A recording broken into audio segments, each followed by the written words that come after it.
વિદ્યાગુરુ foundation દ્વારા સંચાલિત લલ્લુભાઈ શેઠ આરોગ્ય મંદિર સાવરકુંડલામાં સ્થિત 100% નિઃશુલ્ક મલ્ટી સ્પેશિયાલિટી હોસ્પિટલ છે. હોસ્પિટલની સ્થાપના પ્રખ્યાત શિક્ષક અને ગુરુ રતિલાલ બોરીસાગરને શ્રદ્ધાંજલિ રૂપે કરવામાં આવી હતી. સ્વાસ્થ્ય સેવાની સારી ગુણવત્તાની સાથે જ મધ્યમ કે ગરીબ વર્ગને પરવડે તેવું હોસ્પિટલ બનાવવામાં આવી છે. આધુનિક ઉપકરણો પદ્ધતિ તો હવે બધે ઉપલબ્ધ છે, પરંતુ સામાન્ય વર્ગના લોકોને નિઃશુલ્ક બધી સ્વાસ્થ્ય સેવા મળે તો તેમને સારવાર અને નવજીવન મળી શકે. લલ્લુભાઈ સાવરકુંડલાનું શેઠ આરોગ્ય મંદિર અગ્ર છે. લલ્લુભાઈ શેઠ આરોગ્ય મંદિર હોસ્પિટલ નથી, પરંતુ એક યજ્ઞશાળા છે. દર્દીઓને સારવાર, નિઃશુલ્ક ઓપરેશન ઉપરાંત દર્દી તેમજ તેમના સગાઓ માટે સારું ભોજન પણ હોસ્પિટલમાંથી આપવામાં આવે છે. મારું નામ અમિત મગિયા છે. હું વિદ્યાગુરુ ફાઉન્ડેશન સંચાલિત લલ્લુભાઈ શેઠ આરોગ્ય મંદિરની અંદર એક ટ્રસ્ટી છું. અત્યારે આ એક કોઈ પણ જાતની પ્રાઇવેટ મલ્ટી સ્પેશિયાલિટી હોસ્પિટલને ટક્કર મારે એવી આ ચેરિટેબલ હોસ્પિટલ છે, જેની અંદર સંપૂર્ણ એટલે આપણે કહીએ લેબોરેટરીના રિપોર્ટથી માંડી, ઓપરેશનથી માંડી, દવાથી જમવાનું પણ નિઃશુલ્ક છે કમ્પ્લીટલી.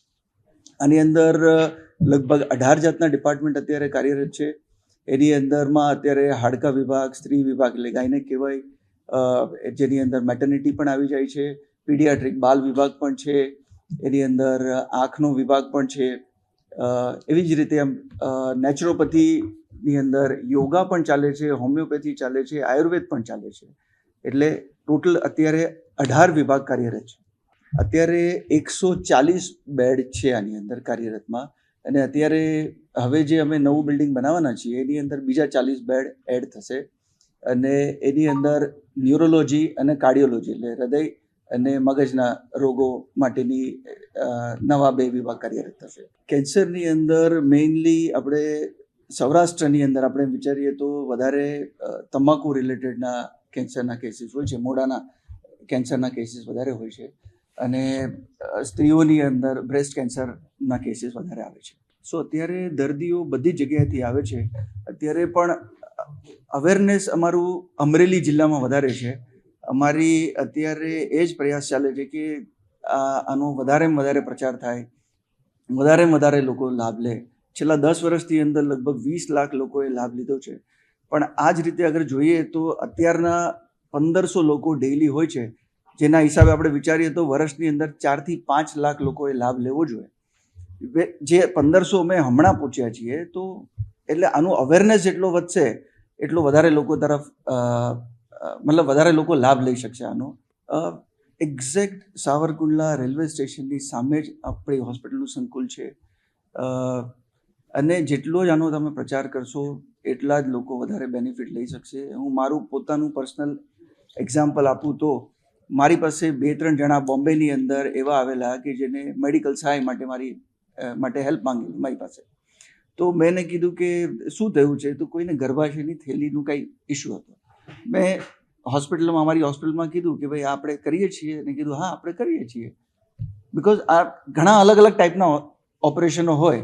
અને મેં એ જે બેન હતા એને સાવરકુંડલા, બોમ્બેથી એ બેન સાવરકુંડલા આવ્યા, ઓપરેશન કરી 6 દિવસની અંદર પાછા બોમ્બે આવી ગયા. જે બોમ્બેની અંદર એને 1.5 લાખ રૂપિયાનું કોટેશન હતું, જે અહીંયા સંપૂર્ણ નિઃશુલ્ક થઈ ગયું. એવા ઘણા જ બધા એક્ઝામ્પલ આપણને છે અહીંયા. સો આનું જે ફાઉન્ડેશન છે 10 વર્ષ પહેલાં, 11 વર્ષ પહેલાંનું જૂનું ફાઉન્ડેશન છે આ. અને જે રતિલાલ બોરીસાગર સાહેબ છે એમના ભૂતપૂર્વ વિદ્યાર્થીઓનું એક આપણે કેમ ઓલું રિયુનિયન કરે એ ટાઈપનું રિયુનિયન કરેલું એ લોકોએ. અને એની અંદર એ લોકોને એક વિચાર આવ્યો કે આપણે સાહેબનું સન્માન કરીએ. તો સાહેબ સન્માન લેવાથી ના પડતા હતા, અને તો એની અંદર આ બધા વિદ્યાર્થીઓને એમ થયું કે આપણે સાહેબ માટે બીજું કંઈક કરીએ. તો એની અંદરથી આ વિચાર આવ્યો કે આપણે નિઃશુલ્ક હોસ્પિટલ ચાલુ કરીએ. આટલી મોટી વટવૃક્ષ બની જશે એવી કોઈને ધારણા નહોતી, એવું કોઈ પ્લાનિંગ નહોતું. આ ધીરે ધીરે એટલે સ્ટેપ બાય સ્ટેપ વધતું ગયું. આ સો આપણે 3 વસ્તુઓને ડિવાઈડ કરી શકીએ ફંડિંગ માટે. આપણે 4 વસ્તુમાં ડિવાઈડ કરીએ. એક જગ્યા, બીજું જગ્યાનું કન્સ્ટ્રક્શન, ત્રીજું જગ્યાના સાધનો, એની અંદર આપણા મેડિકલ સાધનો, અને ચોથું રનિંગ કોસ્ટ.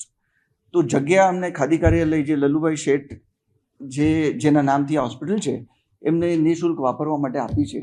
લીઝોલ્ડ જગ્યા છે નિઃશુલ્ક વાપરવા માટે આપી છે. જ્યાં સુધી અમે હોસ્પિટલ ચલાવીએ ત્યાં સુધી જગ્યાનું કોઈ પણ જાતનું ભાડું અમારી પાસે નથી લેવામાં. નવું ડેવલપમેન્ટ ભૂમિપૂજન થઈ ગયું છે. નવું 55,000 સ્ક્વેર ફૂટનું નવું એક બિલ્ડિંગ એમાં બનાવી રહ્યા છે, જેની અંદર 3 નવા ડિપાર્ટમેન્ટ આવી રહ્યા છે.